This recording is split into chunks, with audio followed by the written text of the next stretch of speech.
Eden আমার কাছে special. সবসময় মনে হতো কি যে আমি আমার ইজ্জত নিয়ে বাসায় ফিরতে পারবো। তো ম্যাক্সিমাম হলগুলাতে কিন্তু টর্চার সেল ছিল। বাচ্চাদের বলতাম যে তোমরা কখনো আমার নাম বলবা না। গুপ্ত রাজনীতির কারণে কিন্তু সেই জায়গাটায় যাওয়া যাচ্ছে না। যে 100 জনের একটা ওরা লিস্ট করেছিল যাদেরকে গুম করবে, তার মধ্যে একমাত্র মেয়ে আমি ছিলাম। আমি যদি মন্ত্রীও হই, দল আমাকে মন্ত্রীও বানান, কিন্তু আমি ওই ইডেনের ওই গ্লামার কোনোদিন পাবো না। কারণ ইডেনের ভিপি এই যে যে এত ইয়াং বয়সে, আমার তখন বয়স ছিল 23 বছর, আমি 23 বছর বয়সে ইডেন কলেজের ভিপি হয়েছি। শুধুমাত্র ইডেন কলেজের স্টুডেন্টদের যে আমি নেতৃত্ব দিতাম না, কারণ এই টিচারদেরও কিন্তু অনেকটা বলা চলে যে নেতৃত্ব দিতে হতো। আমি তো পারিবারিকভাবে সততা শিখেছি, কিন্তু ইডেন কলেজ থেকেও আমি কিন্তু সততার একটা বিরাট গাইডলাইন পেয়েছি।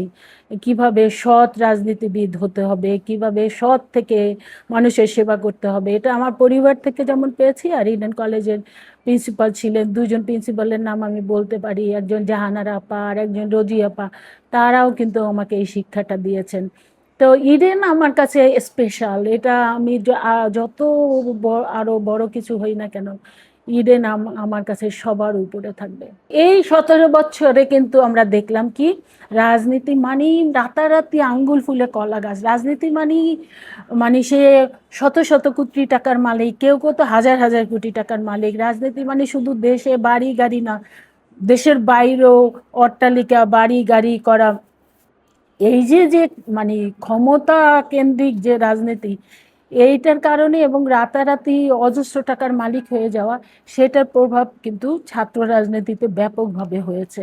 ম্যাক্সিমাম হলগুলাতে কিন্তু টর্চার সেল ছিল, যেখানে কেউ যদি কোনো রকমের ওই ক্ষমতাসীন মাফিয়াদের বিরুদ্ধে কেউ কথা বলতো, কিংবা কোনো চিন্তা ভাবনা করতো, কিংবা কর্মসূচিতে যেতে চাইতো না, তাদেরকে ওই টর্চার সেলে নিয়ে কিন্তু টর্চার করা হতো। আরেকটা হলো যে এখন যেটা গুপ্ত অবস্থায় দেখা গিয়েছে যে এই যে ছাত্র শিবির কিংবা ছাত্রী সংস্থা, তারা কিন্তু ও মানে সাধারণ ছাত্রছাত্রীদের নাম ধারণ করে তারা কিন্তু গুপ্ত অবস্থায় তারা কিন্তু তাদের কর্মকাণ্ড পরিচালনা করছে।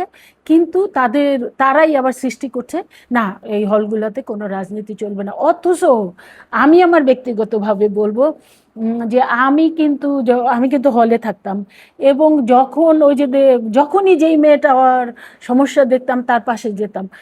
তাই সেই সময় কিন্তু মানে সাধারণ ছাত্রছাত্রীরা তারা কিন্তু নেতৃত্ব খুঁজতো, কারণ তাদের যে কোনো সমস্যার সমাধান করে দিত তাদের ওই ছাত্র সংসদ কেন্দ্রিক কিংবা দলগুলার যে নেতৃত্বে থাকতো। তো আমরা সমস্যার সমাধান করে দিতাম। যেই কারণে আমাদের যে ছাত্র রাজনীতির প্রতি সবার একটা আকর্ষণ ছিল যে ছাত্র রাজনীতি থাকতেই হবে, না থাকলে আমরা আমাদের সমস্যাগুলো বলতে পারবো না, সমস্যাগুলো সমাধান করতে পারবো না। এটা তাই এখন বিপরীতমুখী হয়ে গিয়েছে। এই যে সুস্থ ধারার যে রাজনীতি মানে স্যাক্রিফাইস, ওই জায়গায় যদি আমরা নিয়ে আসতে পারি, তাহলে আমি মনে করি এই যে সাধারণ ছাত্রছাত্রীদের মধ্যে যে আতঙ্ক আছে, এটা কিন্তু দূর হয়ে যাবে। কিন্তু এই গুপ্ত রাজনীতির কারণে কিন্তু সেই জায়গাটায় যাওয়া যাচ্ছে না। এই গুপ্ত রাজনীতি, এটার অবসান হতে হবে। 2016 সালে তো তখন দেখা গিয়েছে যে আমার বাচ্চাগুলো খুব ছোট ছোট ছিল। 2006-এর পর থেকেই তো আমাদেরকে আতঙ্কের মধ্যে থাকতে হয়েছে। তা আমার বাচ্চারা কিন্তু ওই ট্রমার মধ্যেই বড় হয়েছে। আমার বাচ্চাদের স্কুলে আমি কখনো আনতে চাইনি, এবং বাচ্চাদের বলতাম যে তোমরা কখনো আমার নাম বলবা না। আবার বেশিও বলতে পারতাম না, তাইলে বাচ্চারা বেশি আতঙ্কিত হয়ে যাবে।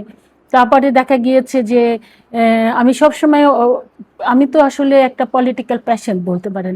রাজনৈতিক কর্মসূচি থাকলে আমি ঘরে বসে থাকতে পারতাম না।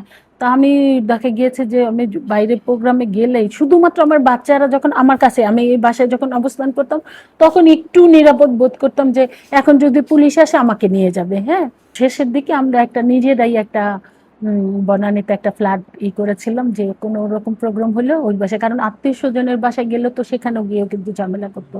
তো অনেক সময় বাচ্চাদের এক্সামও থাকতো, না আম্মু যাবো না, আমি বলতাম না মা তোমরা না গেলে আমি টেনশনে থাকবো। এছাড়া ওদের কোনো ফ্রেন্ড সার্কেলের কোনো প্রোগ্রামে যেতে দিতাম না, শুধুমাত্র স্কুল ট্যুর, কোচিং ট্যুর, বাসা, এইটা। কিন্তু ওদের যে এক্সট্রা কারিকুলাম, এখন যেমন আমার দুইটা বাচ্চাই বাইরে পড়াশোনা করছে, ওরা বলবে বলবে যে আমাদের কোনো এক্সট্রা কারিকুলাম তুমি শিখতে দাও না, এই করতে দাও না, পাপাও দেয় নাই।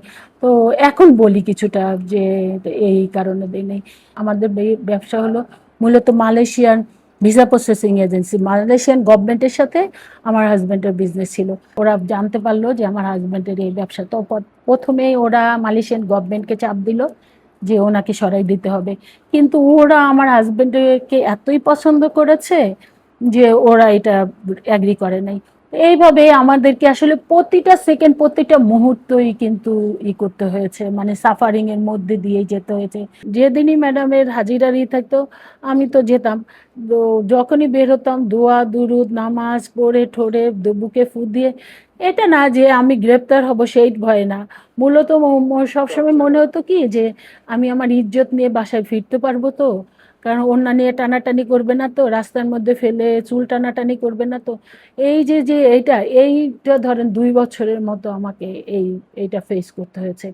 আর একটা হয়েছে যে এমিলিয়াস আলী ভাই যখন গুম হলেন না, সেই গুম হওয়ার ওই সময়টায় একটা আমরা ভিতরকার এটা এটা আমাদের বিএনপির স্থায়ী কমিটির অন্যতম সিনিয়র সদস্য আব্বাস ভাই এটা প্রেসে বলেছিলেন, কিন্তু ইস ফ্যাক্ট যে 100 জনের একটা ওরা লিস্ট করেছিল যাদেরকে গুম করবে, তার মধ্যে একমাত্র মেয়ে আমি ছিলাম। কারণ আমি যদি গ্রেপ্তার হয়ে যাই, আমি যদি গুম হয়ে যাই, তাহলে তো আমার দল ক্ষতিগ্রস্ত হলো।